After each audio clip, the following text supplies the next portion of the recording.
Hello, everyone. Michael Jordan fans are the best. And today we're going to be talking about how much Hall of Famers matter in winning championships. But first, before we get into that, let's welcome the panel. Up top here, we got Sports and Fitness Rants. Robin, how are you today? Hey, what's up, everybody? How's everybody feeling today? Shout out to everybody in the chat, man. I'm doing great, guys. Let's roll.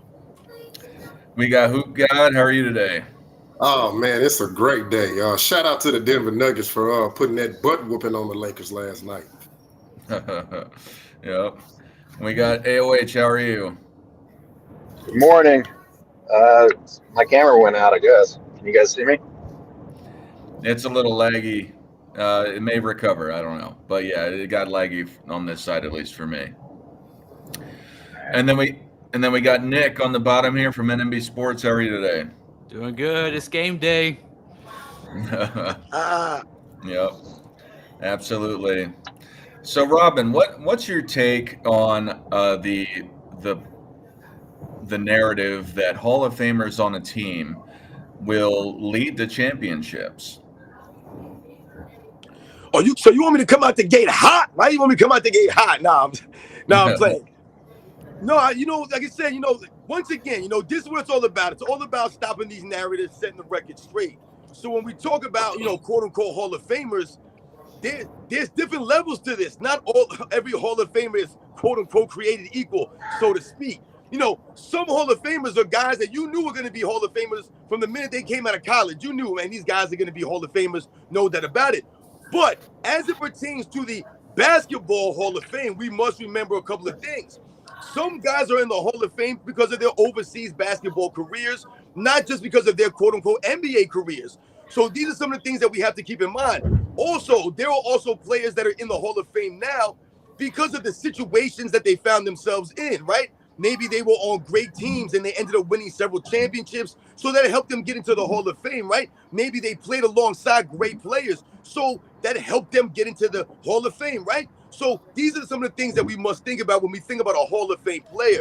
So when we talk about the narrative that Hall of Famers on your team will make you a greater team, that may not necessarily be true because we all know about things like team chemistry, right? Guys forming a cohesive, like I said, chemistry together on the court. So it'll make us believe that, like I've told people many times, in the 90s, when people say that the Chicago Bulls were the favorites, oftentimes what they're not realizing is the Bulls may have been perceived as a favorite some of the time, most of the time, but not all of the time. But why was that? That was because of Michael Jordan. It wasn't always because the Bulls had the better team per se, because when we talk about having a great team, right, and being a great team, what do you have to have? You have to have that team chemistry. And what did we see back in those days? Teams would stay together longer. You would have cores, right, that would stay together, that would develop that chemistry, which would help them maximize each other, right, and help them become greater. So when we talk about the Chicago Bulls, just for an example, we think about something like the 1992 Portland Trailblazers. People may have perceived the Bulls to be a better team, to be their favorite, so to speak, right? But when you think about the team on the Portland Trailblazers, top to bottom, they were the better team.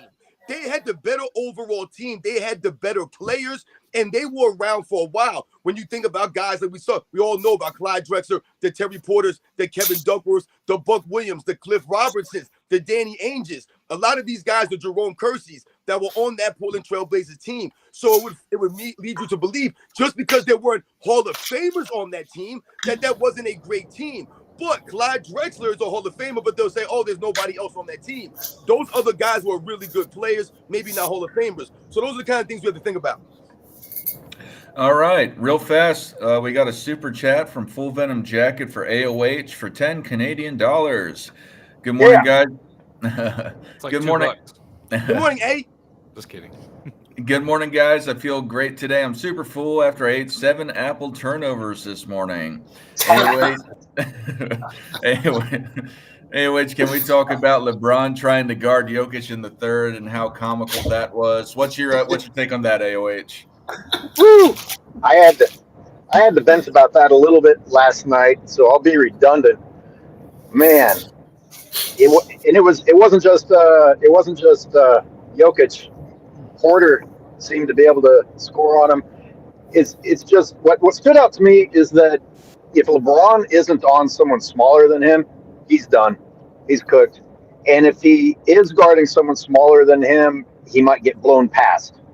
So he's a defensive liability either way, unless you give him the favorable matchup. That you can't put someone like that in a GOAT conversation. And I already talked about it, but it's like, how many times did we see Michael Jordan have to back down from the tough defensive assignment because the other guy was bigger, or not drive the lane because the guy guarding him was bigger? You don't make excuses if you're the GOAT. You overcome if you're the GOAT. And I posted last night. I tell you, there's something really comforting about seeing Jokic get the ball in the high post. He is so good with that mid range. You know it's going to be successful. And when I saw LeBron on him, like, I just started filming. As soon as he caught the ball, I'm like, well, this is going in. Sure enough. Yeah. All right. Well, Hoop God, what do you have to say about what Robin said and the topic at hand, or if you have anything to add to what AOH said? Yeah, so just to echo some of Sports and Fitness Rant's statements, that's absolutely true, because I was like researching this just so I could get a better perspective. For example, right, we know Kevin McHale's a Hall of Famer, just like Robert Parrish is a Hall of Famer, and Dennis Johnson, right? But I really do not believe, had they not played with Larry Bird and been on the Celtics team, I do not believe they would have made it to the Hall of Fame, simply because when they did not play with Larry Bird, they did not have the same production that he had. And this is what I mean. So when Larry Bird first came to the Celtics, right, they were a 29-win team that at that time was the worst in Celtics history. Just him alone, his first year as a rookie, immediate turnaround. They go to 61 wins, doubling what they did the previous season, without Kevin McHale, without Robert Parrish, without Dennis Johnson. Now, the following year, when they get to the finals, Kevin McHale was coming off the bench as a six-man. Now, everybody loves to talk about, well, Cedric Maxwell won the MVP, blah, blah, cool. But Cedric Maxwell was also on that 29-win team, I have to remind them. And then I believe Robert Parrish, I don't even think he was a rotational player in Golden State. Like, I think he was barely getting minutes. So when I tell people like Sports and Fitness Rant said, they're Hall of Famers because of playing with Larry Bird, and Larry Bird being the selfless player that he is, elevated those guys. And then when you transition to 1986, that they went 40-1 at home, which is still the greatest home court record to this day, I believe, if I'm not mistaken. But then I wanted to segue into the Seattle Supersonics. Again, Dennis Johnson, the only Hall of Famer, if I'm not mistaken, from that team. He won the Finals MVP. It was a similar situation. I want to say, like how Kawhi Leonard and Iggy won theirs. Like, DJ wasn't the best player. He just so happened to have the best series in that finals, which ultimately won him there. But then let's look at the Detroit Pistons 2004.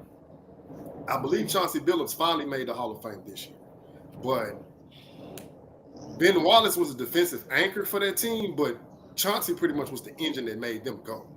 And I really feel like he got snubbed, because he should have been in there a long time ago. But for the most part, I don't think nobody was really looking back on them and saying, oh, well, yeah, Detroit got a bunch of Hall of Famers like the Lakers. They were already saying they had 4 future Hall of Famers. I remember this vividly. And they were like, this is a David versus Goliath matchup. But yet, the Detroit Pistons played a team style of ball and just out-executed the Lakers and took them completely out of their game plan. And ultimately, led to a championship. So, yes, those guys will become Hall of Famers, I believe, based off that series and then the production that they proceeded to achieve after that. But had they not won, I don't believe any of those guys would have been Hall of Famers, because they would have looked back and said, well, what did you win? You know, y'all know how Hall of Fame is. And I really don't like the criteria, because with all due respect, Vlade is great overseas, but, bro, you made one All-Star in the NBA. I don't think that should be enough to put you in the Hall of Fame. And I get it. It's the Basketball Hall of Fame. I get it. But that's just not enough. Now, Calvin Murphy, on the other hand, he was great in college. I think he had one Hall of Fame appearance not Hall of Fame, one All-Star appearance in the NBA. But I believe they're taking a lot of his collegiate accomplishments and awards that got him there. But, yeah, the whole thing about Hall of Famers and championships, yeah, I think it's based off that one individual player and ultimately how he uplifts his team. And then when we look back on it, you know, in hindsight, we're like, oh, well, yeah, of course James Worthy's a Hall of Famer and Michael Cooper, but who were they being led by? Irvin Magic Johnson. So to sum it up, I don't believe it's Hall of Famers. I believe you have that one guy, that can elevate everybody, and then ultimately that's when they take off. All right. Nick, what do you have to say about all this? Well, real quick, I did want to say on Calvin Murphy, I remember reading a Slam article back in high school, and they said he was the greatest high school basketball player ever. I remember him being their number one pick. So I just want to throw that in about Calvin Murphy. It's pretty interesting. He was really good. People don't talk about him a whole lot. But I want to better understand the question specifically, right? Are we saying that adding or having guys who are already like a lock to be a Hall of Fame, to have those guys added on your team is needed? Or are we saying, because obviously there's a lot of overlap between the best guy leading his team to a championship and ultimately making it to the Hall of Fame, right? Yeah. So yeah, it's I mean, think of it like this. All the people that come up to you and say, this guy had all these Hall of Famers on this team, that's why he won. Let's say Bill Russell. That's one that's used often. Mm-hmm. So just think about how you hear it. It's not really a pointed question. It's about the narrative. So however you take the narrative. Yeah, I guess I feel like it's like a little redundant, right? Like you need Hall of Fame worthy players to win rings. Like, I mean, there's a lot of overlap to that, right? But I also agree 100% with what Robin said. Not all Hall of Famers, especially when we talk about the NBA, are not all built the same, right? Yeah, we got international guys who got in, guys who won a lot of rings, but maybe were the second or third best player their whole career, right?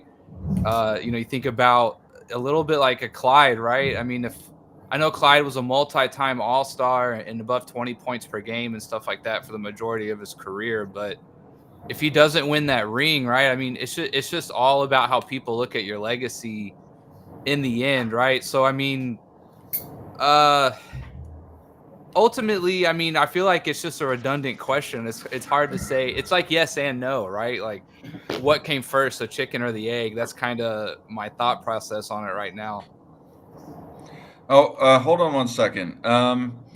Wraith Mace just became a member of somebody. I know it's not my channel, but Wraith Mace, if you could say who you became a member to, please say who you became a member to so they could shout you out. I'm sorry, Nick. Did you? Were you finished? I didn't mean to interrupt you. I mean, it's yeah. There's a lot of nuance to this one, right? It's There's sort of no like nuance, Nick. Answer the question, man. You always got to make it complex. You always got to be analytical about these things. Do more Hall of Famers make your team better or not? Do more Hall of Famers equate to you being a better team per se? It doesn't matter necessarily when you added the Hall of Famers, but does that matter? Or do things like team chemistry matter? Things of that nature. You know what I'm saying? Playing with each other for periods of time. I mean, ultimately, yes, more Hall of Famers does equal a higher probability of at least getting to the finals or winning, right? It's just Hall of Fame worthy players are already good, right? So they already put your floor and ceiling so high. I would say Nick, quick question. Ultimately, yes, but not always. All right, so Nick, let me give you an example of what I'm talking about. Hold on, Hoop Guy. I'm sorry, man. I didn't mean to cut you off, man. I just want an example. So, like, what we're talking about is when you hear a lot of these LeBron James fans, they'll bring up, right, the 2012 Oklahoma City Thunder, right? And what they'll say is like, oh, they had James Harden, they had Kevin Durant, they had Russell Westbrook. And what they'll say is, oh, LeBron James beat 3 MVPs. He beat 3 MVPs, Hall of Famers. So what we're saying is like, just because they're Hall of Famers, right, per se, they're not obviously in the Hall of Fame as of now, but just because they're going to be Hall of Famers, or that we see now all these years later that perhaps they're going to be Hall of Famers or that they won MVPs, does that necessarily make them a great team? No, because at that time, right, Harden wasn't a Hall of Famer. Westbrook, right, but they're Hall of Fame caliber players, though, right? You know what I'm saying? At that time, no, I don't think Harden was. No, at that time, yeah, Harden was coming off the bench. He hadn't elevated yet. He was a great sixth man, I think, but yeah, that's what I mean. It's right, nuanced. right. That's the whole point, though. Exactly. Yeah. So this is what we're talking about. So if people are going to say, oh, yeah, you guys played with a Hall of Famer, this guy was a Hall of Famer, this is the point that we're making. It doesn't necessarily mean that you're going to be a great team or that you were a great team or that you would even be a Hall of Famer. Because like you said, if James Harden never asked for the way out of Oklahoma City and goes for the money, does he actually become a Hall of Fame caliber player? Or does he just become that perennial sixth man that's on that role for the rest of his career? Do we talk about him winning an MVP trophy? See, these are the things that we're talking about. So these are kinds of things that we allude to with a Bill Russell. When Bill Russell's on your team, now all of a sudden you're elevating some of these other guys into a realm where they'll be considered for a Hall of Fame. So yeah, 100%. Yeah, I agree with all that too. I'm being political again. I hate it. We'll beat you, man. Won't you beat you today? All right, AOH, you were the one that Wraith Mace joined as a member. Do you have anything to say about that? Thank you for joining. Hey, members, I've neglected you. I think I'm going to do a members live stream this next week. So watch for me to post for that. I'm on the road for a few days, so I'm not sure what day I'll do it. But I appreciate you, members. Thank you, Wraith. Welcome to the channel.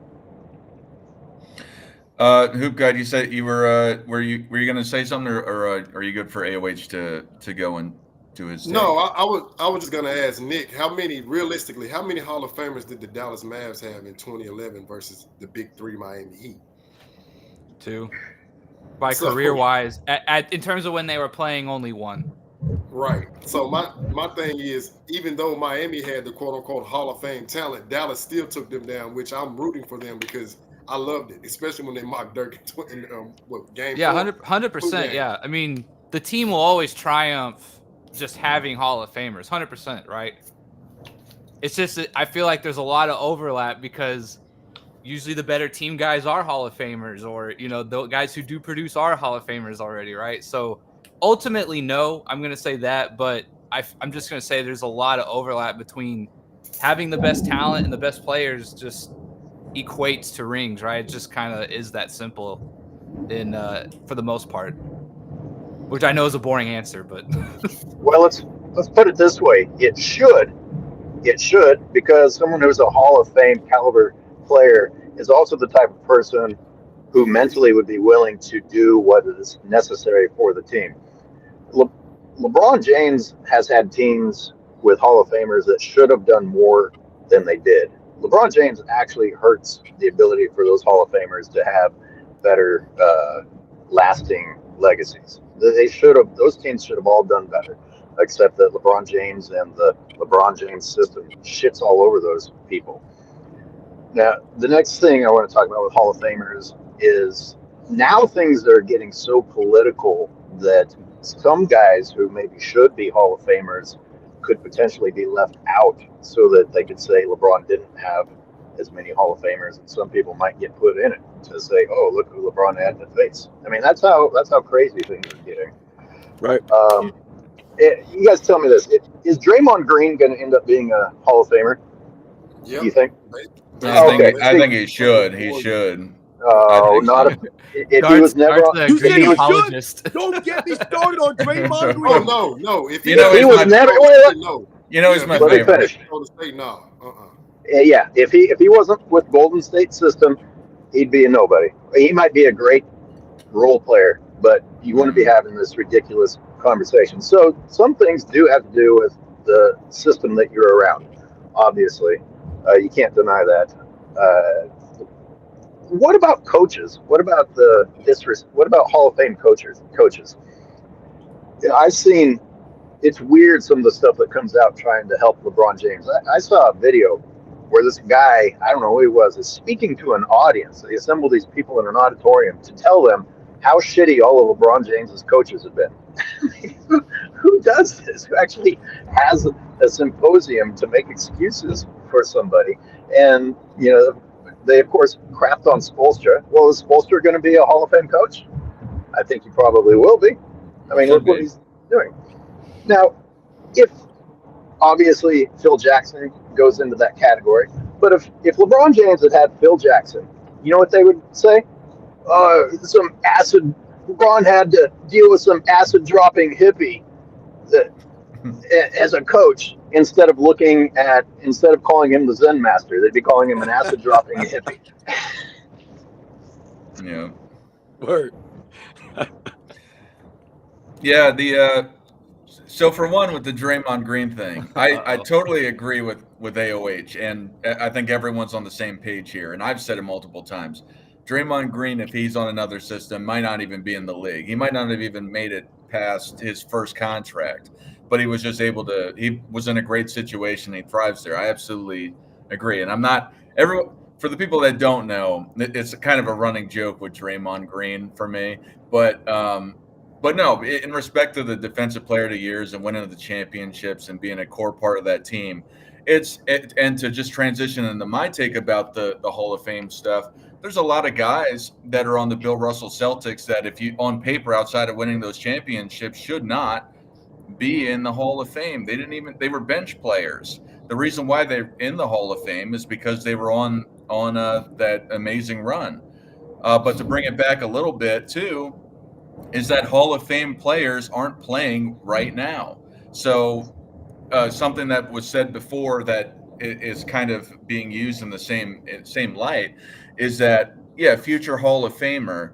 What does that exactly mean? Because you could be great in spots like Chris Bosh. Chris Bosh maybe should be put in the Hall of Fame, but he's one of those guys that might not make it.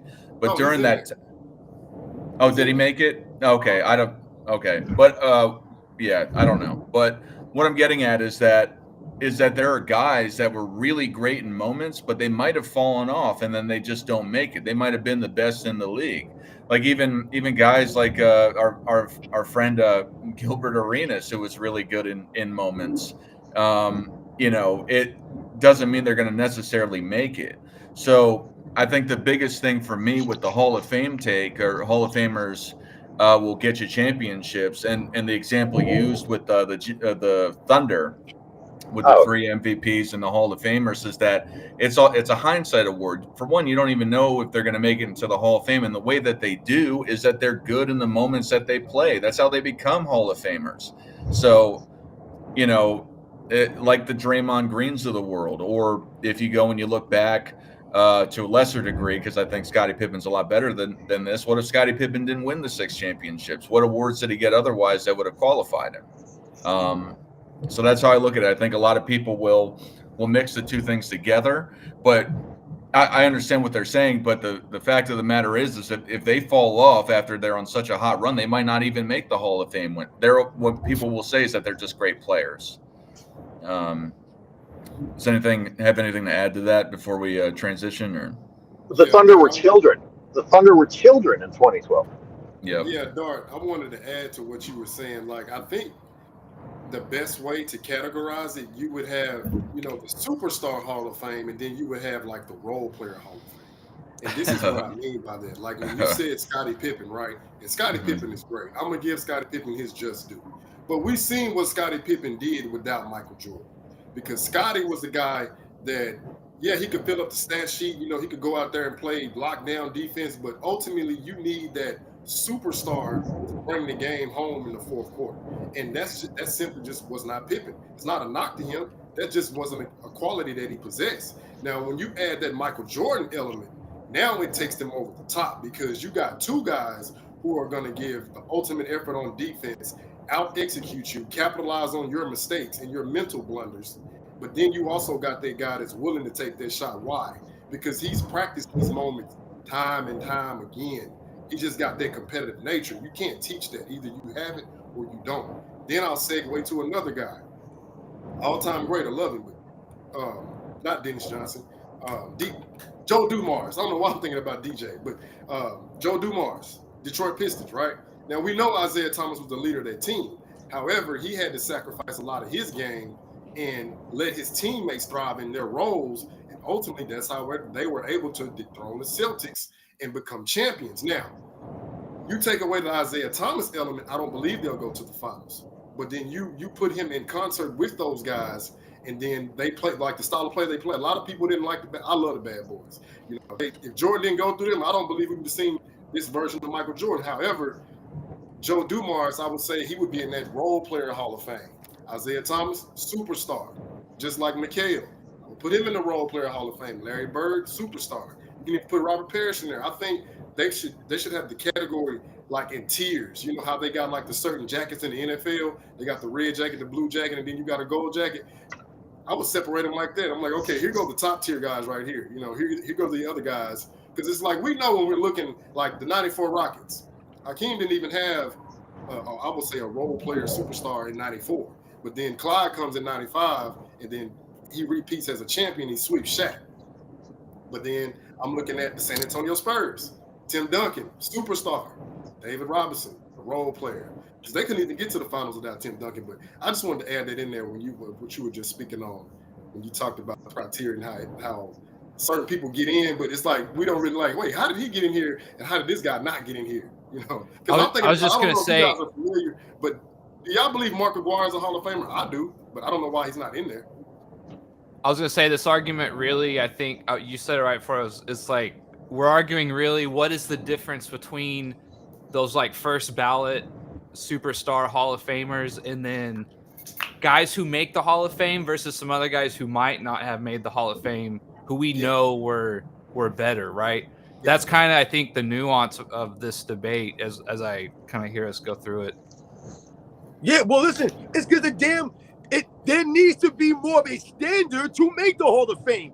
That's really what the problem comes down to, man. There's no standard for the damn Hall of Fame. Because it's labeled as the Basketball Hall of Fame, you could be a great college player and get in the Hall of Fame. You could be a contributor, get into the Hall of Fame. You could be a great international player and get into the Hall of Fame. You don't have to play a lick of time in the actual NBA to be compared as a Hall of Famer, quote-unquote Hall of Famer, in NBA conversations. For example, Tony Kukoc is often used against Michael Jordan as far as Michael Jordan playing with all these Hall of Famers. Right. So they'll often bring up Tony Kukoc, who is a very good player, no doubt about it. But let's be very clear here. Tony Kukoc is in the Hall of Fame due mostly to his international career. That's mostly where he was recognized and why he's in the Hall of Fame. So when we think about players like this, the Hall of Fame in general, the bar is very low. When you think about something like the NFL Hall of Fame, for example, once again, I'm not saying it's the Football Hall of Fame, it's the NFL Hall of Fame, but the criteria is much more stringent. There were guys that I grew up watching, that I watched growing up, that I thought were going to be surefire first ballot Hall of Famers, that had to wait years and years and years. I watched Andre Reed. It took this man years and years and years to get to the Hall of Fame. I thought he would have been a first ballot Hall of Famer. So we understand that the NFL, their parameters and their standards are set much higher, which is why you respect being in the Hall of Fame in something like that. Right now, there are guys in the Hall of Fame, like my man Hoop Guy said, you see some guys in and some guys.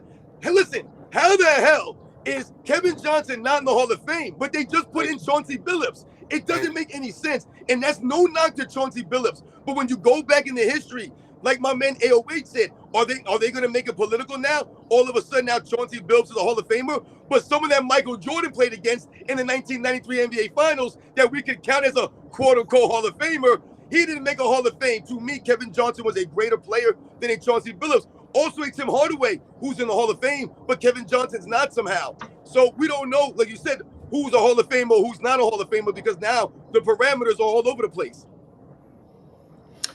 Yeah, so I got a question to follow up just with this whole thing. So, and this goes back to the Michael Jordan versus LeBron James, and to the thumbnail at hand that's on the video. If LeBron James has had all of these Hall of Famers or future Hall of Famers on his team, why wasn't he as successful as Michael Jordan? Robin, what's your take on that? Who was LeBron James versus Michael Jordan, but LeBron James has all of these future Hall of Famers on his team. Why was he not as successful as Michael Jordan? It's the classic case that we've all been talking about. It's one of the biggest narratives surrounding LeBron James is the idea that he makes the players around him better, or somehow he maximizes them to a higher degree than anyone else in history. That's the one of the most glaring, obvious things you can tell. Think about some of the guys that Michael Jordan, the first three-peat. Just think about that Chicago Bulls team. I'm telling you right now, there's no way in hell that LeBron James wins 3 championships in a row with B.J. Armstrong, John Paxson as his point guards, and a young, say developing Scottie Pippen, a Horace Grant, who's not going to give you anything but a solid 10-10 or 12-12, and a Bill Cartwright, a center who demands nothing down low. No one respects Bill Cartwright down low. None of these things. And once again, a young coach, like you guys mentioned earlier, is he going to listen to a young Phil Jackson? Is he really going to let Phil Jackson do his thing and really be coachable? These are all things that we must think about. So that's the problem. LeBron James has had all the help, but the problem is he has not maximized these guys who got the most out of him. Hoop guy, what's your take on all that? No, I mean, sports and fitness rants is absolutely right. We've seen LeBron James' style of play. We see that he monopolizes the ball, so therefore he's going to clash with Phil Jackson. We see that LeBron James, I mean, what is the term they call him now? Bagless bronze. So we know he's not going to be the go-to guy in the fourth quarter. And I'm not talking about the last 2 minutes. I'm saying when you need a guy when there's like 6 minutes and 50 seconds on the clock to extend the lead, to stop the bleeding. Well, he's not that guy. But it's amazing how when the team is up by 15, he'll take a logo 3, just the front run, like Skip Bayless loves to say. That's gonna be a direct clash because now it's like who are you gonna go to in the fourth quarter?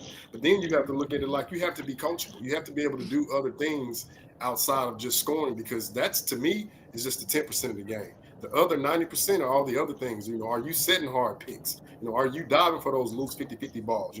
Are you inspiring your teammates even though they may be struggling? Like how are you motivating them? Are you saying, hey bro, don't worry about it, next play mentality? Or are you over here doing this? You showing them up. I mean that body language, that can affect your teammates, positively, negatively. And I've just never seen that with him, to be quite honest.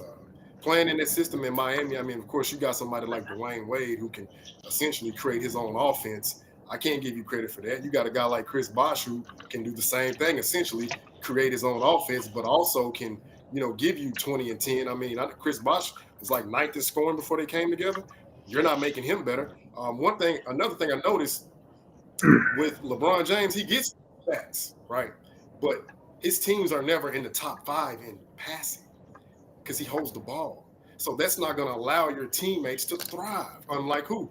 Magic Johnson, Larry Bird. They customarily would finish top 3, top 5 in passes per game because they played a team style. That's what I have to try to explain to these kids out here, but they just refuse to listen to facts. And I tell them, Larry Bird does not dominate the ball like LeBron James, and he still gave you 6 assists per game. Why? He played in a team style offense, and I'm not even mentioning the hockey assists. When you can create your own, you can create a play for somebody else based off the gravity that you have on the floor, and then your teammate can kick it down to somebody else to take a good shot and make it a greater shot. But he doesn't think like that because it's all about him. Just like I was telling you guys earlier before we got started.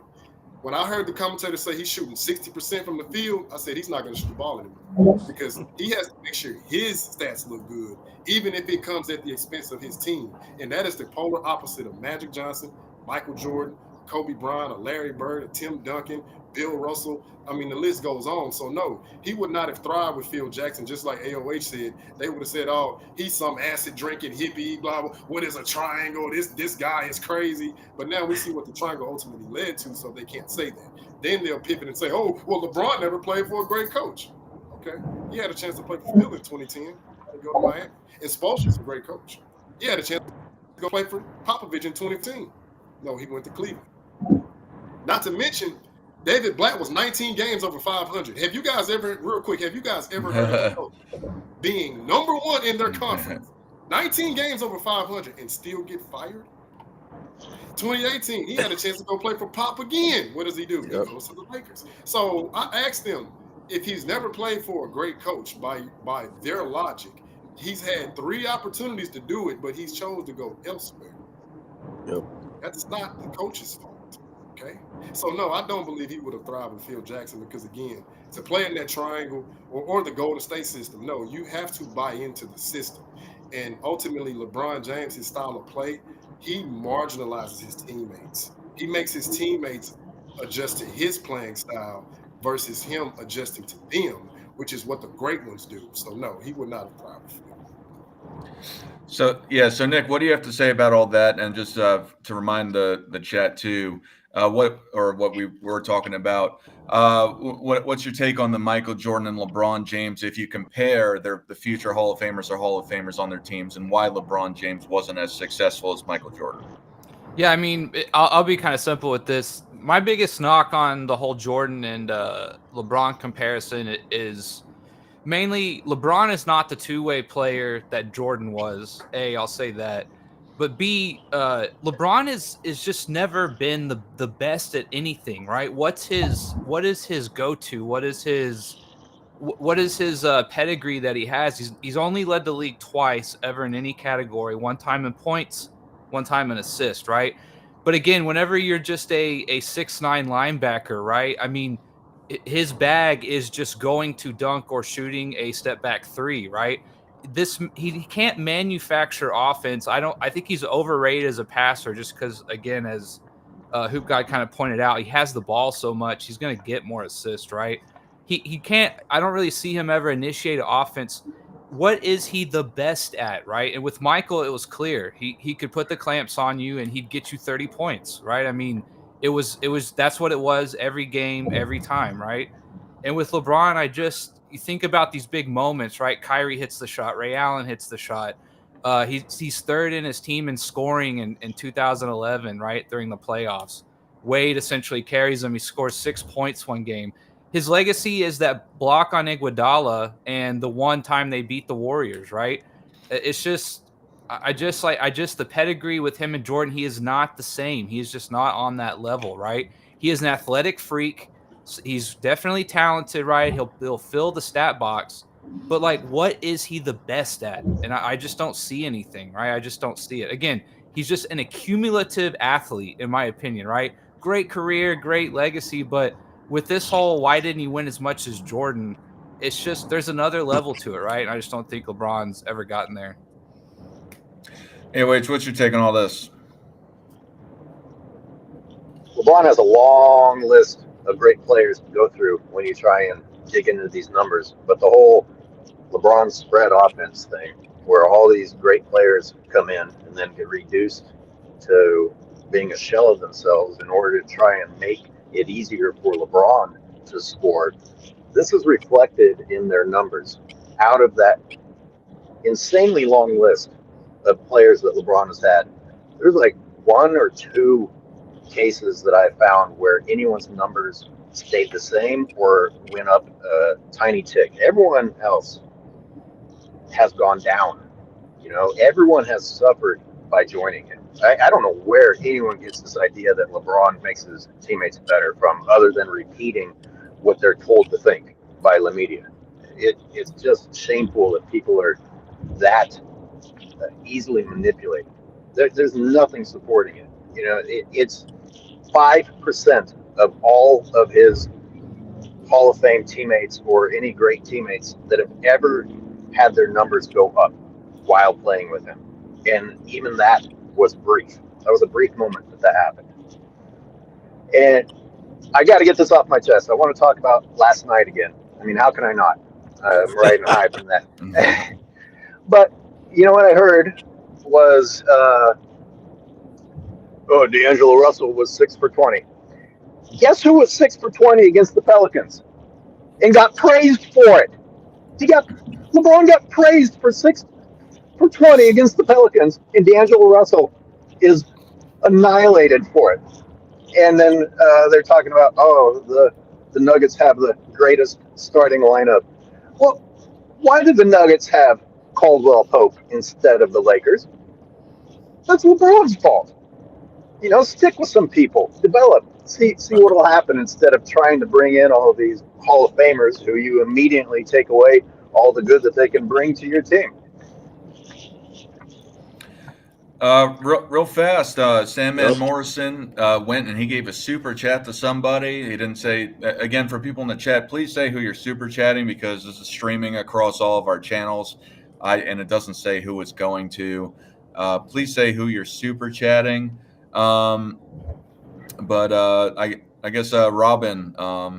Real quick, can I add something to that? He was talking about the Pelicans too, right? And D'Angelo Russell. I believe in that Pelicans game too. LeBron had a couple air balls, a couple turnovers, a couple bad passes, and D'Angelo Russell bailed him out. D'Angelo Russell hit a couple big threes, if I remember right there, in the last couple minutes. So yeah, I mean, it's just I wanted to bring that up real quick against the Pelicans. The last couple minutes, man, were not pretty from LeBron. It was pretty ugly to watch. Hey, NMB, did y'all see that dunk he had at the end of the game? Now, they were already winning, but you know he has to be a front runner, right? So where was that same energy and effort when he threw that turnover and he couldn't even chase down Jokic? Like that fast I break took know. 2 minutes. LeBron, you couldn't chase him down? You talk about that dunk against the Grizzlies? Yeah. Yeah, I hate that, man. I hate guys. That's what I'm saying. When Jordan, is like everyone's tough when they're up and shit, right? I hate that too. Exactly. Well, I'm like, wait a minute. With all due respect to Jokic, that fast break took 2 minutes, and you could not chase him down and get the block. That's his signature move. That's funny. So this was for Sam Morrison super chatted AOH. So do you have anything to say about this AOH? I've been saying LeBron is the Milli Vanilli of the NBA for $5 US. Yeah. Well, geez, what can you add to that? I used Milli Vanilli in a video making fun of LeBron James, so I'm on board with you there. That's funny. So I wanted to add to all of this the Hall of Famers with LeBron versus Michael Jordan, and it kind of piggybacking off of what AOH said is just because you have all these names and you have all these faces and you put them all on the same team doesn't mean it's going to be successful, especially when you go and you trade them out practically every year. There's no team development. There's nothing progressing the team forward to actually win other than let's just put the best faces together. So this is kind of in contrast to what was said a little bit by some of the people here is that, I don't think just having the best players on the same team is going to win you a championship. And I think that's very evident recently with LeBron James and his collection of super teams. And even in history, you do it with even with the 76ers. They won the one time in '83, but they had that team together for quite a long time, and they only finished it once. Or the Lakers. Now, granted, there was no trades, particularly with the Lakers time with the free agency, with the Jerry Wests and the Elgin Baylor. All of that, a super team put together, and they didn't win. They still lost to Russell. They had great a team on paper, but doesn't match up. And I think that's ultimately what the issue is. Why LeBron James didn't win is because even though Michael Jordan had on paper a not as good team per player, they did a lot better, were a lot more successful because they had chemistry. They actually were a team. So this is the follow-up question. All of this is, Robin, what do you think is more important? And I know this was mentioned a few times before, the actual team chemistry or the talent. To you, what if you had to choose one, would you rather have team chemistry or an overabundance of talent? Yeah, I'm probably gonna have to go with the chemistry and the cohesion because that's kind of the way that I grew up watching. So, when we think about these kinds of things, this is what I was alluding to earlier. See, when people try, once again, the same thing. I hate to say the same thing. People will often say Michael Jordan and the Chicago Bulls were always the favorite to win. They were the favorites. But they fail to mention, oftentimes when they're saying the Bulls were the favorites, really what they're doing is actually giving more props to Michael Jordan because that was the reason why they were the favorites. Because of Michael Jordan's greatness, the way that he exhibited himself on the basketball court. He was known for what? Being the kind of guy that the Bulls were down late in the game. Michael Jordan had a reputation for bringing the Bulls back. That was his MO early in his career. So when people talk about being the favorite and things of this nature, man, what are they often alluding to? They're talking about what? Vegas? Vegas is picking them Bulls to win? Is that what we're saying? Why would Vegas pick against Michael Jordan? They're not idiots. They're trying to make some money, right? They know the deal, man. And they always knew that Michael Jordan developed that MO, man, to bring the Bulls back. To, like I said, be known as a closer, man, to come back. He's the guy who's known for maximizing his teammates, things of that nature, man. So when we talk about all this Hall of Fame stuff, and this guy had these players with him, and this guy had that player with him, it's not the same thing, man. Because once again, what I just talked about before, you have the talent on the team. These guys that I grew up watching, they were known for playing together for years and years and years to develop that chemistry with each other. So it was like they knew where each other were going to be, so to speak, man. That's what made John Stockton and Karl Malone so hard to beat. This is why teams didn't want to face them. You think about the Los Angeles Lakers in the late 90s with Shaquille O'Neal and Kobe Bryant and Eddie Jones and Nick Van Exel and some of the talent that they had in the team, right? But they didn't have the cohesion, the chemistry, right? The precision of the John Stockton, the Karl Malone tandem. So you remember hearing Phil Jackson saying that he didn't want the Lakers to have to face them in the postseason because they were so difficult to beat, right? We think about the 2011 Mavericks, man. Like, yes, maybe these guys don't have the cohesion or the chemistry from playing all those years together, let's say, so speak, or having that foundation. But what those guys have, the reason why they were tough to beat was the veteran savvy from all the years in the NBA. So I'd rather have that kind of play than just the talent per se. You know what I'm saying? Real fast. There's a super chat. It was given to me, but it's for Robin. So thank you for super chatting me. But the question is for Robin. From the lowly one, he says, correct me if I'm wrong on my math. 4 out of 10 in the finals in percentage form is 40%, right? If we all remember school, isn't 40% a failing grade? What do you have to say about that? Yo, much respect to the lowly one. Thank you very much for support, everybody out there, man, for real, for supporting our live streams. But yeah, absolutely. But see, that's the problem, right? They always excuse LeBron James's losses. So really, in actuality, he's really 4-0. He's not 4-6 to the LeBron James fans and to the media because he's always given an excuse. You guys were alluded to, my man AOH alluded to for last night. They're already blaming D'Angelo Russell. All the excuses already cocked back and loaded, man. Remember, I always tell you guys here, man, LeBron James in a win-win situation. When the Lakers win, when his team wins, it's all LeBron James. He carried them there. But when they lose, it's never his fault. It's the coach's fault. It's the other role player's fault, man. So the lowly one's right on the money. He might have a 40% win percentage, but they never talk about that. They only talk about the times he won, and they always excuse his losses. Dark, I got to jump in or I'm going to explode here. Okay. All right, go for it. So at the beginning of the game, you know how the announcers will just praise LeBron every second that they have. And, LeBron was making his layups in the no pressure situation. And I'm thinking, okay, I hope you guys keep talking about this in the fourth, because I already knew what was going to happen in the fourth. That's the difference between LeBron James and Michael Jordan in a nutshell by itself. We don't even have to go further than that. Because what did LeBron do that entire fourth? He tried to pass off to other people. You don't have a guy that you can rely on to lift you and bring you past the adversity. If the Nuggets are on a run, is LeBron James going to bring the Lakers back to compete with that run? No.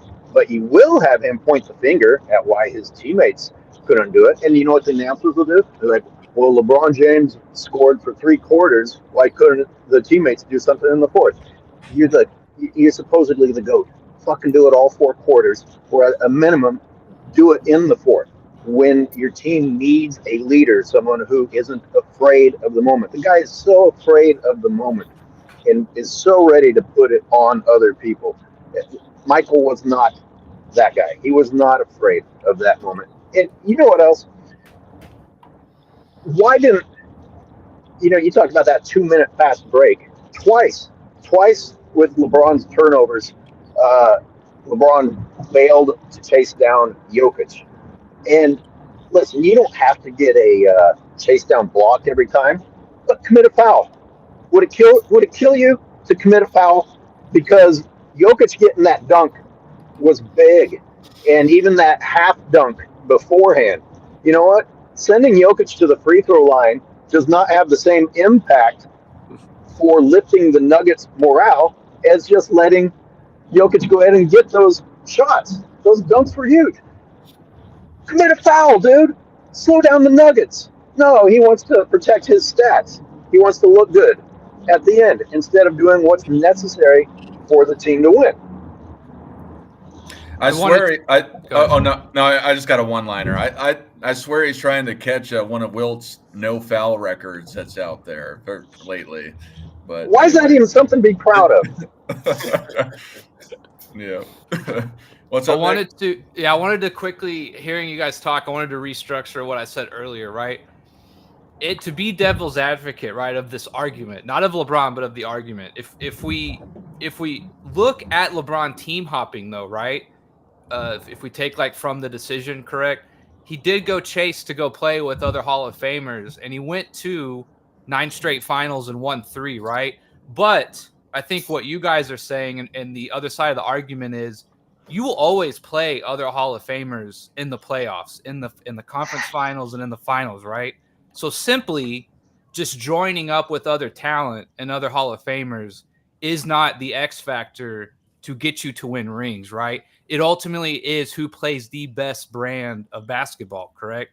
And as we kind of have noted, LeBron's lost more than he's won, right? But the thing about having the Hall of Fame argument is as you get to the first round, the second round, the third round, every team's going to have a Hall of Famer or 2 or 3 or more on it these days, right?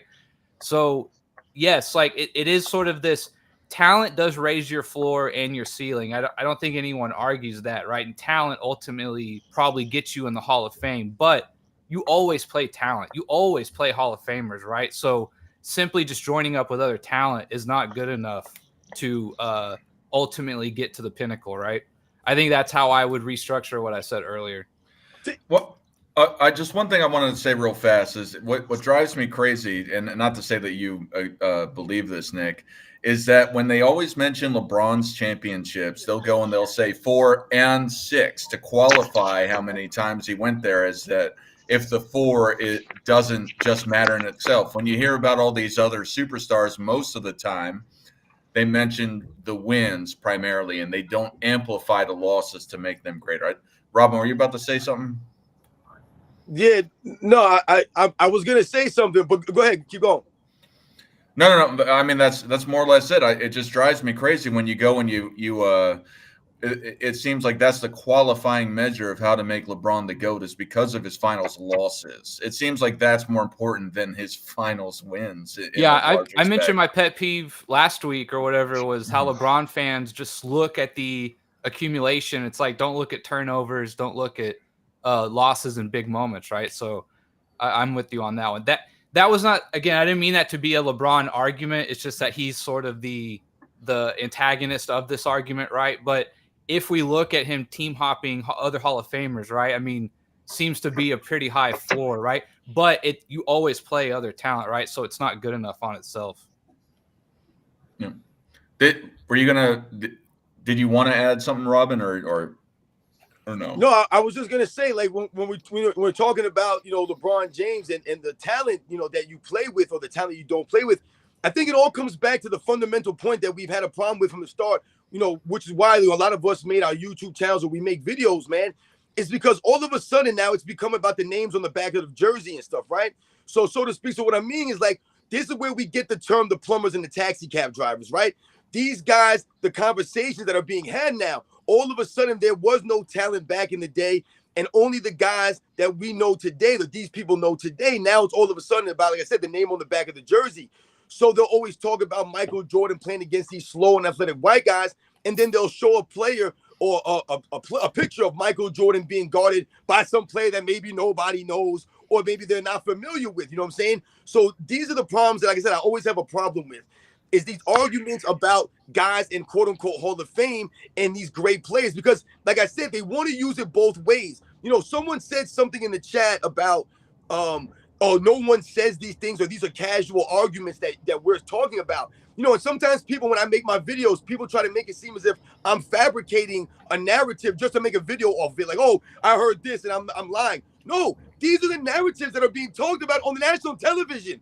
Nick Wright himself often calls these guys names, often downplays the previous eras, often talks about some of these narratives about the Hall of Famers that LeBron James went against, but he never wants to talk about the players that he played with.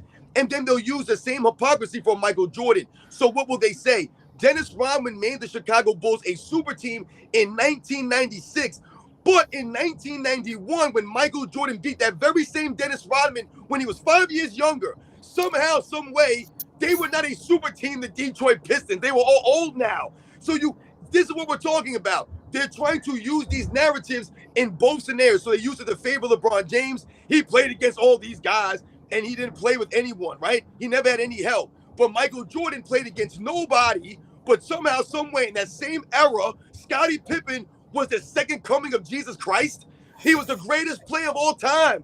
The greatest all-around player in the NBA, they'll tell you, when Michael Jordan left. This is where they've elevated these people to, man. And this is the problem. Robin, case in point, not only are we not making this stuff up, I will refer back to Sports Illustrated putting out like a 5-page piece called Waste Management, telling the world that the Lakers are ruining LeBron's last years. And one of the things that they pointed out is that LeBron has to start over and learn to play with all these new players. Like, whose fault is that? Yeah. LeBron James will not keep the young drafted talent and learn how to play with them because he wants guys that are in their primes right now to come in and carry the load. And whether it's a young guy that you won't work with or develop, or a Hall of Famer who you also aren't going to work around, you're going to make them change for you. Both ways points to LeBron James being unable to be part of the system with other players. And yet you have Sports Illustrated ignoring all those facts in order to make it look like LeBron James is the one who's suffering, when in fact the Lakers have given away all their assets to accommodate him. Yep. No, it's absolutely crazy. Do any of you want to talk about anything else specifically around this subject? And I want to front load this for asking if you want to do this subject if you guys are available next week. Is this LeBron's last year? Is he going to retire, or should he retire? Do y'all want to talk about that next week? Yeah, I'm down. So I think all of us will be no, he won't, but yes, he should. So I wanted to come back to what you guys were discussing because I wanted to also chime in on this too. The thing is, like AOH said, no, he does not have the ability to make anybody better because I mean let's be honest. I mean, for all intents and purposes, he hasn't gotten any better. Like he does not have a consistent go-to pull-up jump shot, from the mid-range, i.e. the high elbow. He has horrible footwork. I mean, when he did play Miami after that 1 year he trained with Hakeem, to me, that was the most complete version of himself. But he's so intent on playing his style, which is why they got obliterated in the 2014 finals. When I went back and I actually just watched it, with the information that I have available now, I'm like, yo, why is this guy not going to the post? Like, why is he not trying to get in the in-between game and pull up? Like, he's literally settling for wide open threes or trying to get to the goal. And I'm like, bro, the Spurs, that's a well-oiled machine. Like, they're the closest thing to the Terminator in the 90s. Like, they're not going to make any mistakes. And the way you're playing, you're not helping your team. But I was just looking up some things while you guys were going over everything pertaining to this topic. Now, we know that the 80s Lakers and Celtics were customarily finish top three, sometimes like 1 and 2 in assists per game en route to the finals. But then I was looking at, because I wanted to actually look at Kobe and MJ. Now, what stood out to me is that first three-peat, because I haven't looked at all of them, but I saw in that first three-peat, the Bulls were no lower than 3 in assists per game for a team, right? But again, like Sports and Fitness Rant said, what is the narrative? Oh, Michael Jordan and Kobe are just shot chuckers and they just shoot the ball, blah, blah, blah. But they both led their team in assists, during their championship run. So that's not adding up. But then I went a little further. The Lakers in 08-09, they were second in assists per game and total assists team-wise. Only the Utah Jazz. The reason why I'm bringing that up is I'm going to go back and I'm going to research it. But so far, I have not found a LeBron James-led team that was either top 1 or 2 in assists for a team.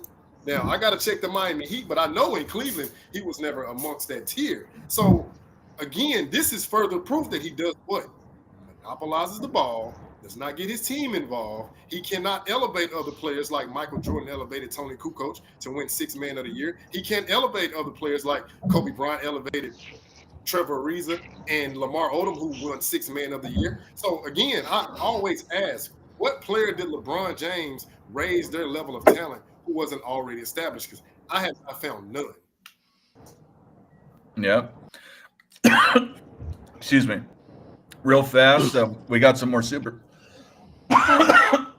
Excuse me. We got some more super chats that came in. The lowly one sent me another super chat, and he addressed it to me. He said, "Facts. That's why I say 4 out of 10 and not 4 to 6." Strangely enough, 4 to 6 ratio in percentage form is 66.67. Not a good number. And yeah, just not to spend too much longer on it, but thank you for the $5 super chat. Two, why don't they say that about guys like Kareem? I mean, sometimes they'll say it about Russell, but just to emphasize that he went to one more finals. But why don't they say 6 for 4 for Kareem?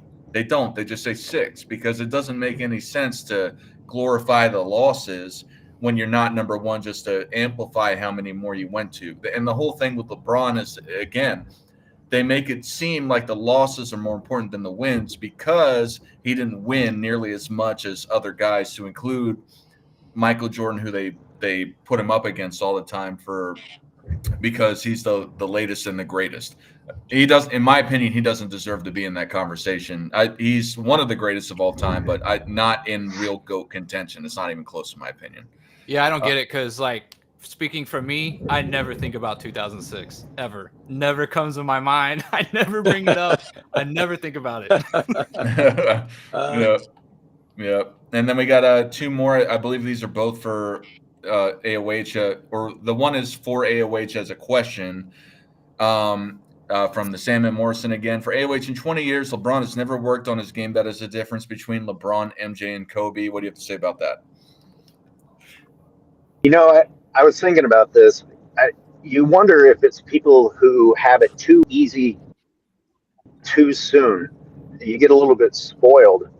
If you didn't have to work from the beginning, the way MJ actually got cut from the varsity team, and he'd go home crying, and his family said, "Well, get better." And if you are able to athleticism early on and get away with that, rather than develop your game, and no one really calls you out for it at any point along your journey, then yeah, you're not gonna work on your game. Well, I would like to think that as a professional athlete, you would work on every aspect of your game, no matter how much praise you get. But he didn't, and that's a real character flaw. How do you not work on your game as a professional athlete? Yeah, thank you for the super thanks. Yeah, I can use these as guys who don't develop their game, like Dwight Howard or something. I absolutely hate that.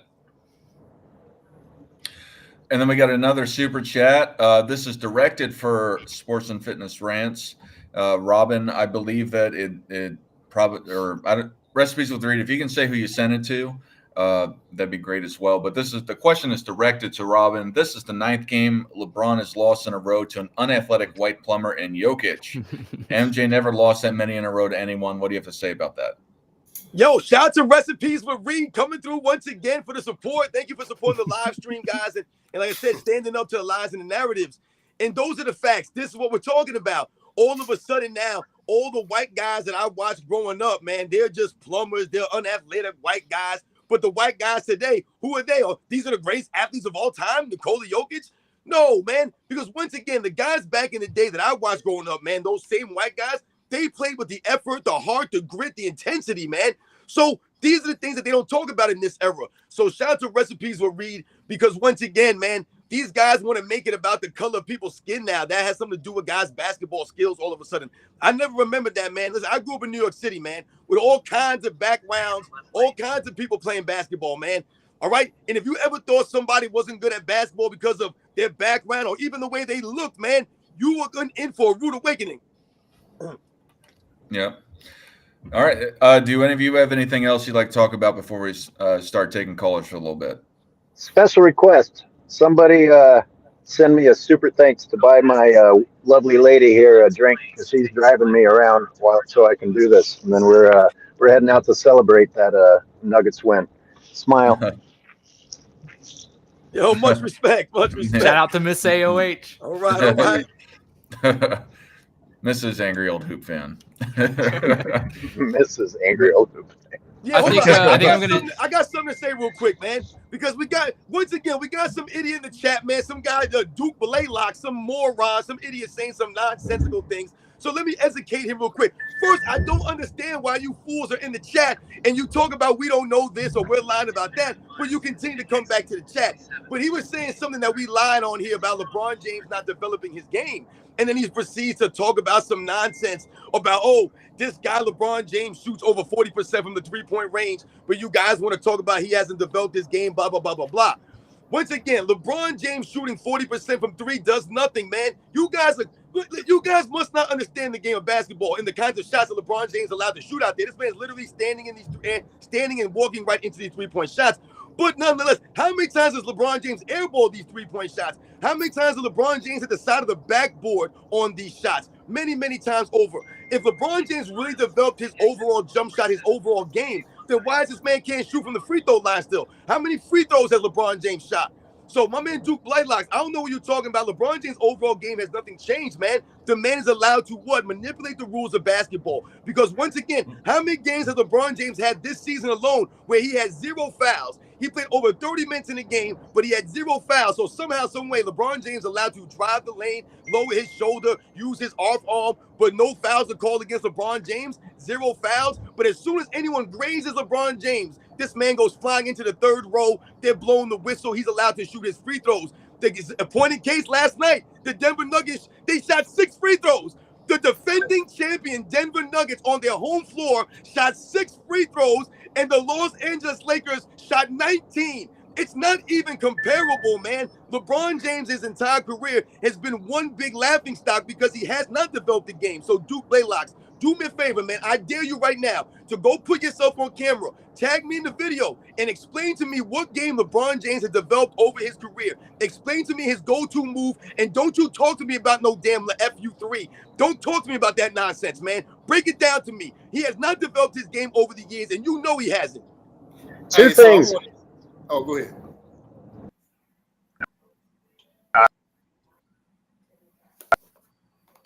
Just some lag. Uh-oh. I was gonna say, yeah, LeBron's only shot 41% this year. So in literally the last year or two of his career, he finally figured out how to shoot over 40% from three. Like, just not buying it, man. Will he do it next year? Hey, wait, Is he gonna have- you like that? No, it's an anomaly. It's Will he- a statistical anomaly. Yeah, exactly. It's one good year. If he has one bright season, did he develop his game, or is it a one-off? And when is he going to start taking those shots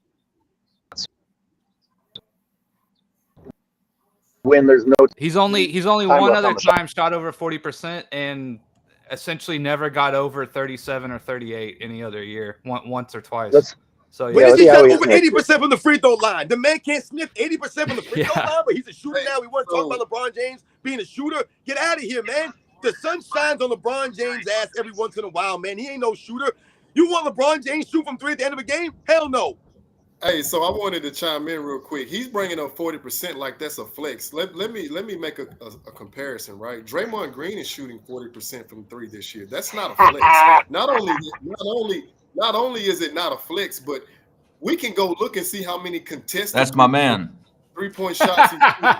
He's not even shooting contested threes. So what are you talking about, Dookie Blaylocks? And like Sports and Fitness Rant said, how come you can't shoot free throws? You're telling me that you can shoot better from three, which is further out, than you can closer to the goal with nobody bothering you, with all eyes on you? Oh, I forgot. He can't handle pressure. Pressure busts pipes. But then if we go to his career, he's still under the 3-point percentage from the league average. He's still under that percentage. So what are you talking about? You're trying to hype up 1 year that he's shooting 40% with Draymond Green matching you with the same efficiency. That's not a flex. Please stop. Real quick, guys, I gotta go. I gotta dip out. Pray. I need everyone to pray for the Mavericks. 2:30 today, Central Time. No, I got money. I got money on the Mavs. We winning this thing, bro. I got money on the Mavs. Go. I gotta go though. I appreciate it. I'll see y'all next Sunday. Yo, Nick, be good, man. Yo, good luck to the Mavericks. Y'all have a good weekend. Yep. If y'all like what Nick had to say, go subscribe to his channel. All right. Yeah. For the 40%, you know what? It's great that he's doing better, but to what all y'all are saying, it's a shot. And what Robin is saying too with the free throws, that is the easiest. I don't want to say it's the easiest thing. I'm not a pro, but to me, that's the easiest thing to get down right because you have no contest outside of your head to go shoot that shot. So why, that's the easiest thing to get better at. Why aren't you getting better at that? The 3-point shot, great. He worked on it. He's had a better percentage this year. But yeah, I don't really buy it all the way that's the only thing that he improved his game on, because I feel like that's the point that Duke Baylox is trying to make, is that's what he improved. So that's one thing. What else did he improve so drastically? I don't know. It reminds me of those guys who say, "How can you say he has no bag when they have a highlight reel put together for him? Who can you not put together a highlight reel for in the NBA? I mean, everybody in the NBA has had great nights, great games, great plays, and you know what? How many people in the NBA have probably had a season that weren't even three-pointers? Hey, do y'all know Michael Jordan's 3-point percentage in the finals is higher than LeBron, but somehow he's a better shooter? Word, for real. Right. That's another thing I don't like to talk about. Yeah. All right. Y'all have anything else to say before we let callers on? And for the callers that call in, just because it's happened so many times and we've had some bad instances, I don't let you free talk. I let you call in and ask a question, because it just devolves into arguments and nobody can talk, and it just derails the show. So if you want to call in, apologize again. oh, it's not. It's the callers. It's me, man. Just say it. It's me. Man, sports and fitness rants don't know how to act. He be getting crazy. He be yelling at people, man. And he does nonsensical things. It's okay. I understand. Y'all have anything else to say before I drop the link, or drop it? I got to bounce in like 5 minutes. Just FYI. Yeah. Okay. Drop the link. All right. Here we go. I've dropped the link. It's easiest to come on my show if you'd like to call in, or my channel. And if you like what I've had to say, please subscribe on the way in.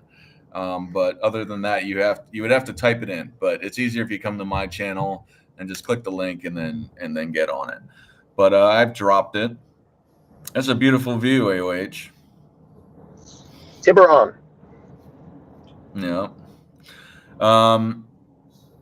But yeah, I saw a chat in here from Showtime 666. Yeah, he said the thumbnail is misleading, that Michael Jordan played with more Hall of Famers. I do know that. It's really just for dramatic purposes.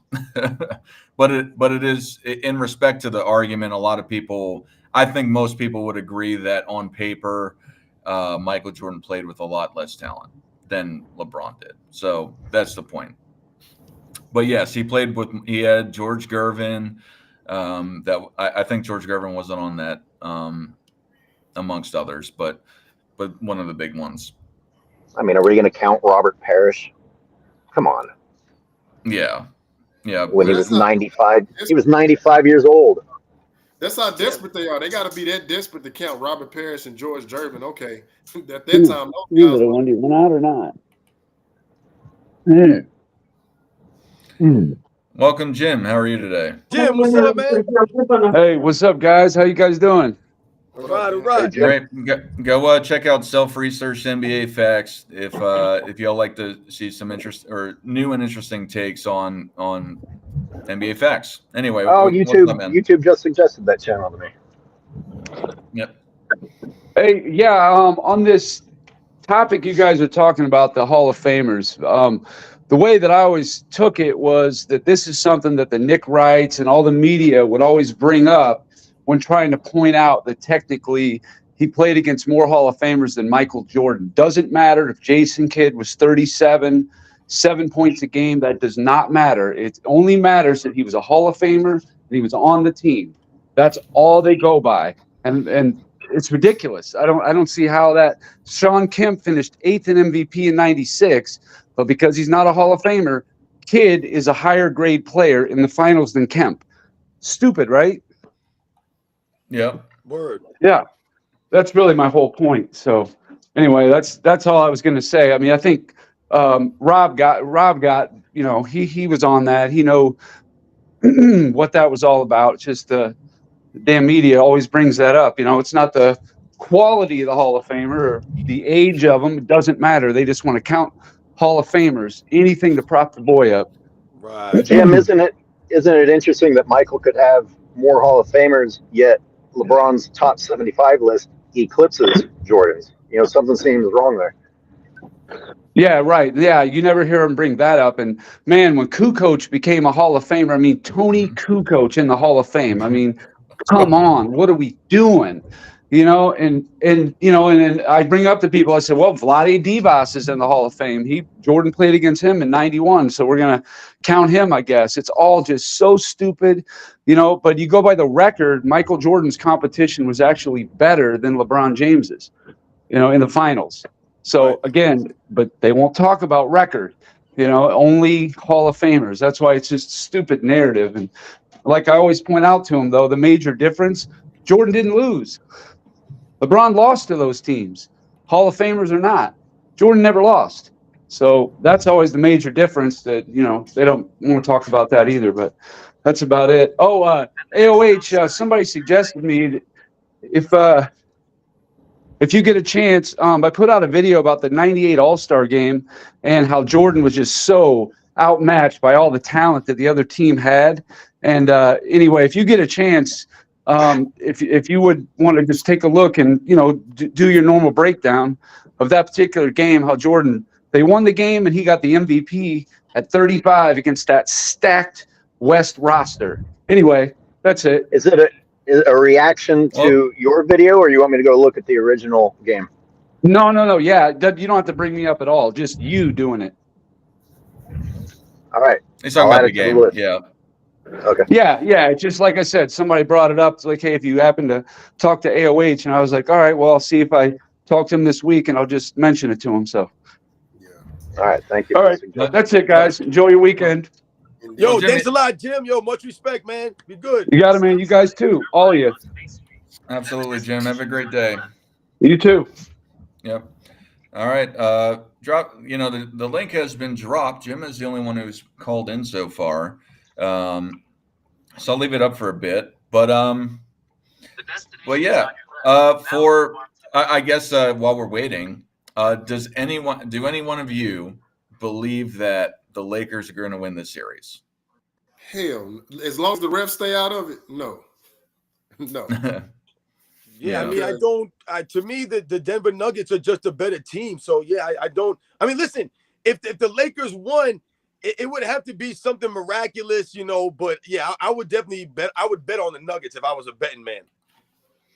Yeah, barring anything catastrophic, no. Because what I saw, even when the Lakers went on a run, like I'm looking at the Nuggets' body language. Nobody looked upset. Nobody looked like they were in panic mode. Nobody was out there taking ill-advised shots. And they just they methodically just walked them down. It kind of reminded me of a modified version of the Spurs and the Warriors, if that makes sense. Like Jokic is like a lesser version of Tim Duncan.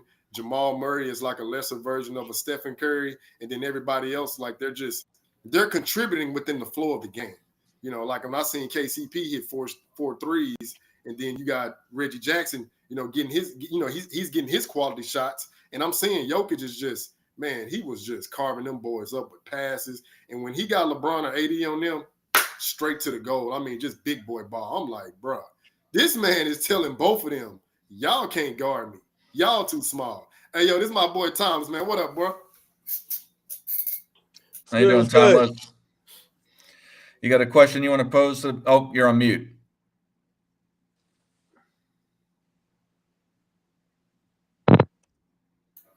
Oh, it's a fellow Tar Heel fan, by the way. No. We can't hear you. It sounds like we could probably hear you. You're touching something and you can hear it.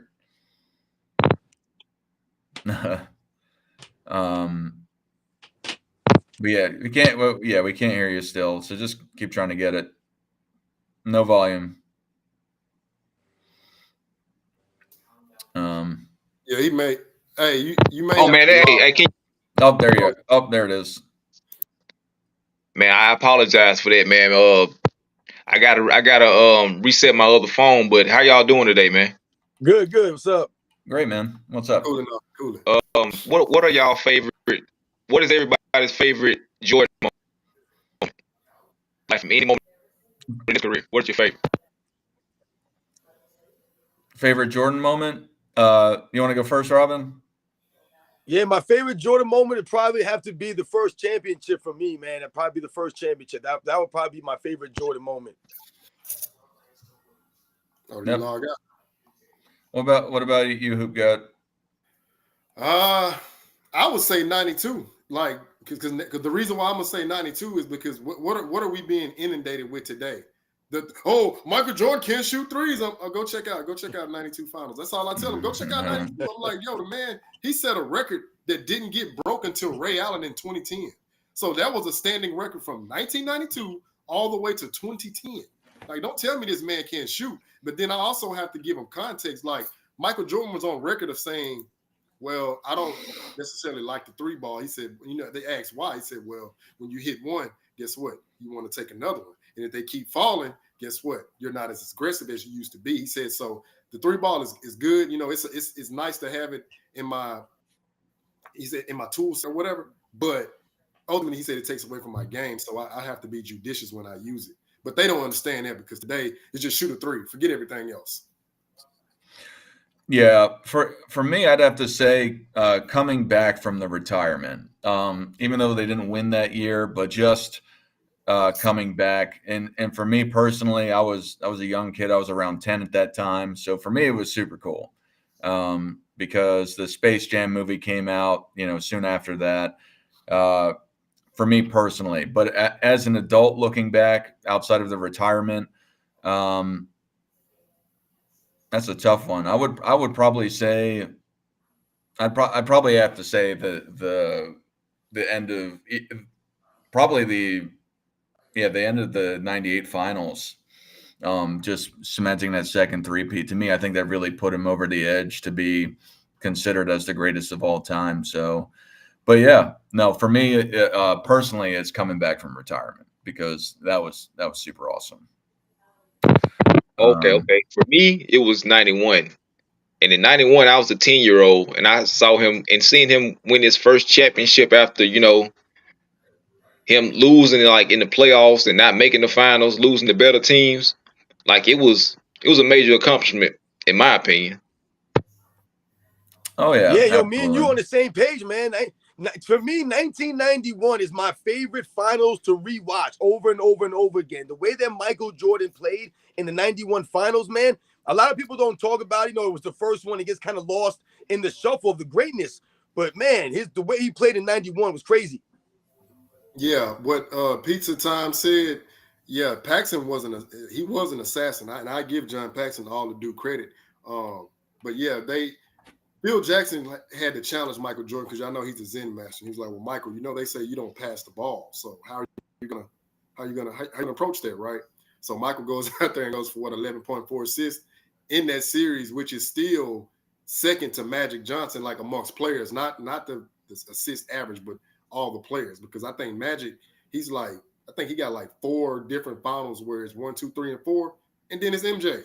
Out of all the other players, it's like how is the guy who's got 10 scoring titles is second to Magic in an assist average in a final series? I said, wow. You can't tell me he didn't pass the ball and he wasn't a playmaker. But yeah, John Paxson was on fire in that series.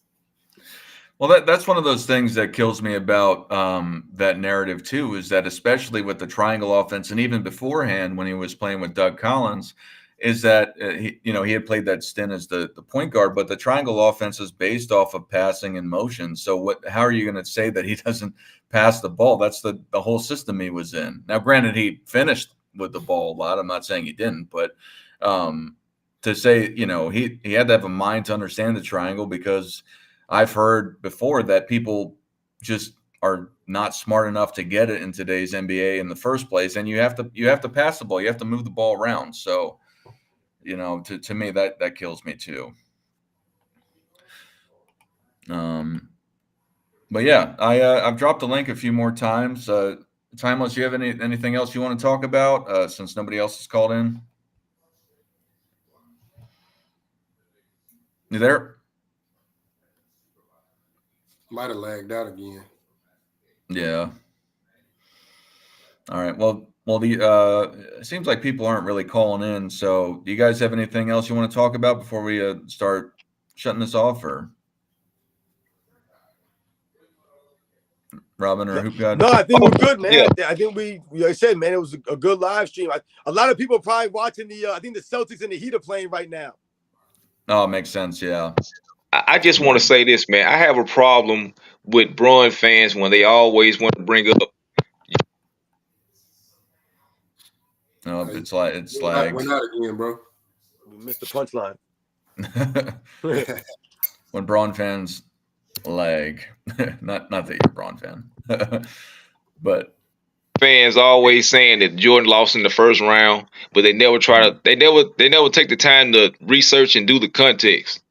I mean, the team was like loaded that they played against, and the team only lost one home game the whole season. Can you hear me?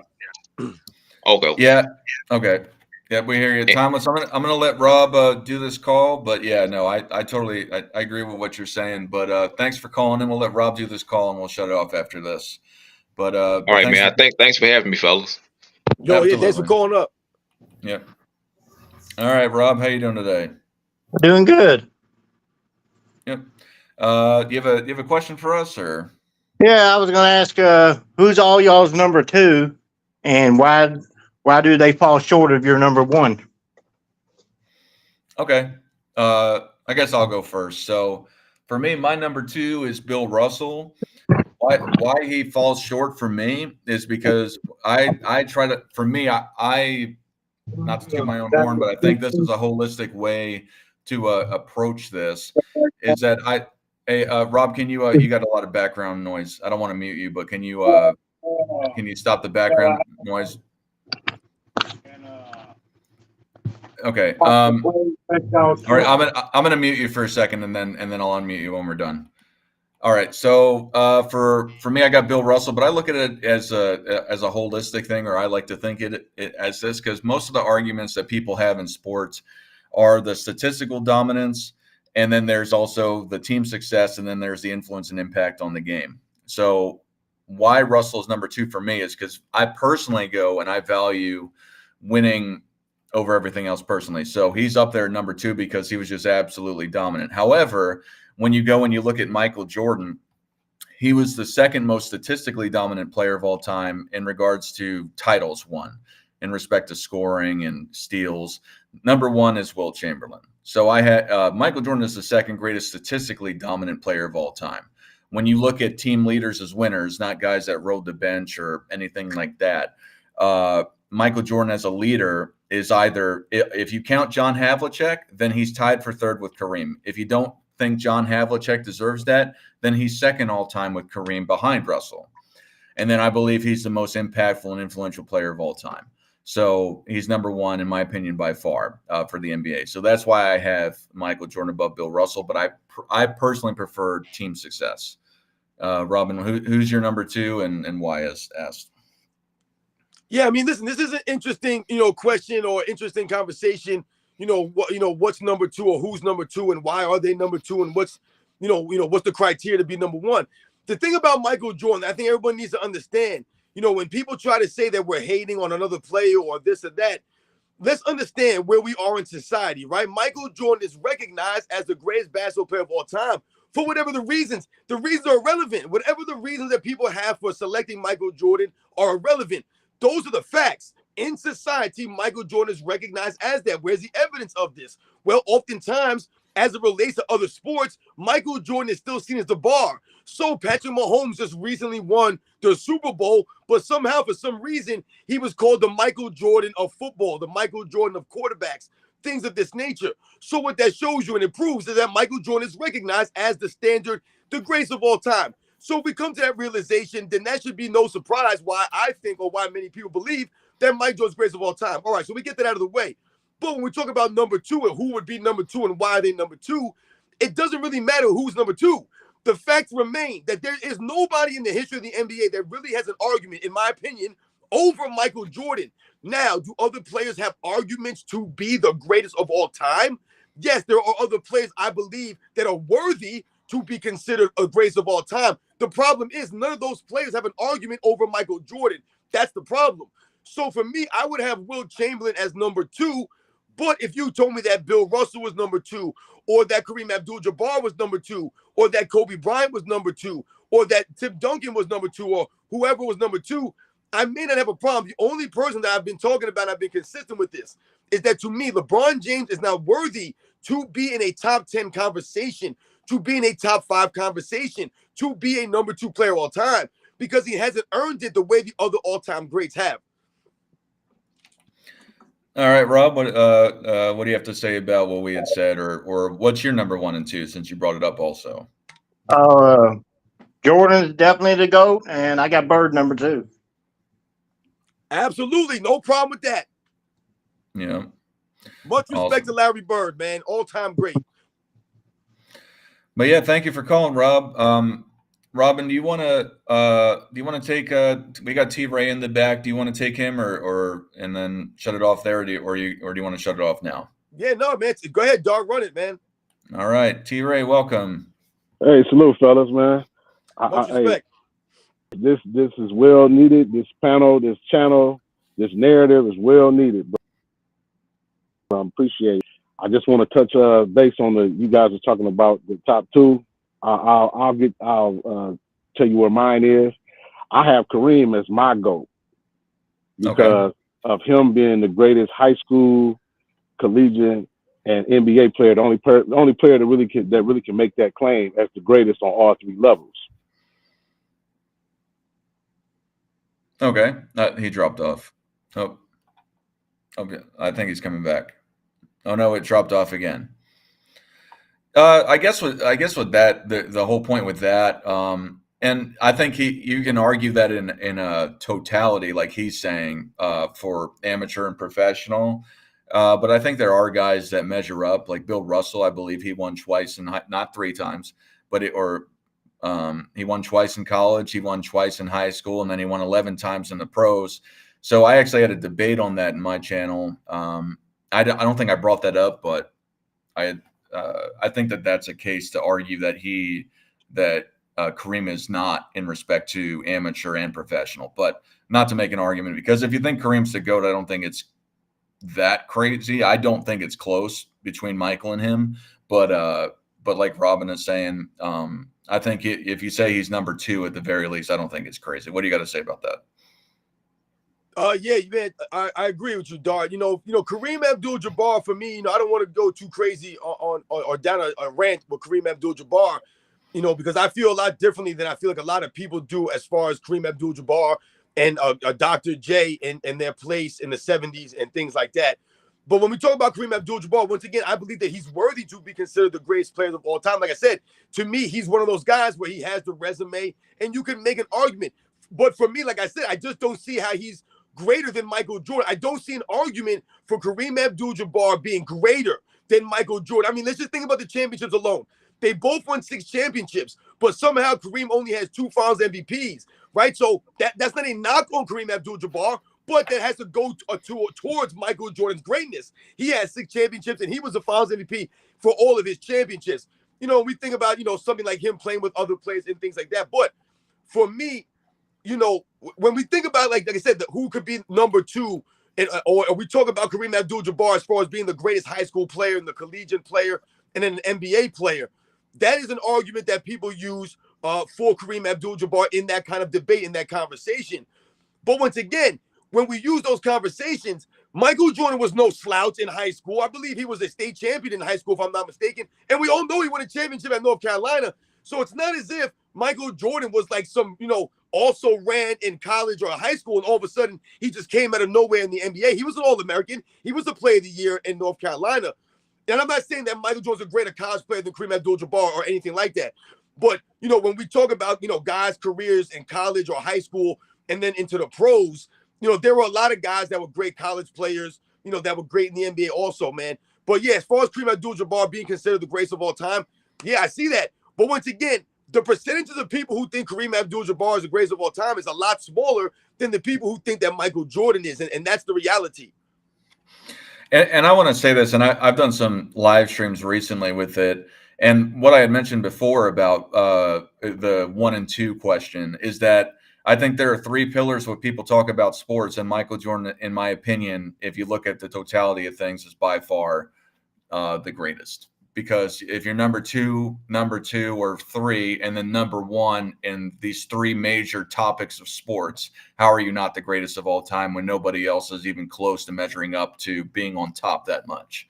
So it's, you know what I mean? Because you can argue the team success of him being one of the greatest team success guys, statistically dominant with the points and steals, and then also the influence, so and impact on the game. So to me, I don't think it's close, because if you look at everyone else, they're not in the same league.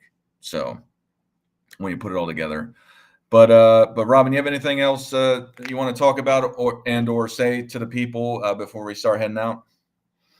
No, I guess it's just me and you left right now, man, with a last man standing here, so to speak. You know, and like I said, it's a good weekend, man, for NBA playoff basketball. You know, like we talk about in this channel, man, everybody out there listening, man. You know, when we talk about these things on our channels and we make these videos, this is never to tear down the NBA or tear down basketball. What we're doing here is we're trying to set the record straight, because we love the game of basketball and we respect the NBA's history. The history must be preserved. The standard must be upheld, and the truth must remain. We cannot allow them to rewrite the history that we watched growing up, and even before time, guys, you know, like before I was growing up, guys were playing, man. So that's what's always been about, man. I'm still a fan of basketball, of the NBA. And like I said, man, shout out to everybody in the chat today, man, everyone that came through, everyone for the continued support, you know, of the live streams, you know, shout out to Angry Old Hoops, shout out to Hoop God, shout out to my man, Nick, NNB Sports, for coming through the live stream. Shout out to my man, Dart. Michael Jordan fans are the best as usual. Like I said, I'm truly humble. If anyone who's been supporting my channel, guys,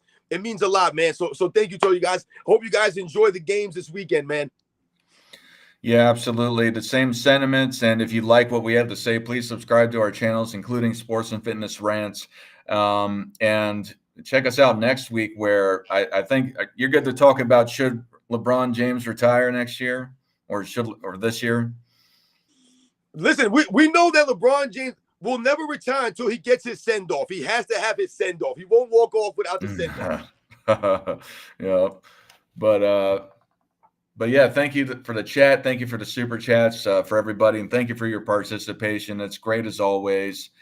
And for everyone, Michael Jordan fans are the best.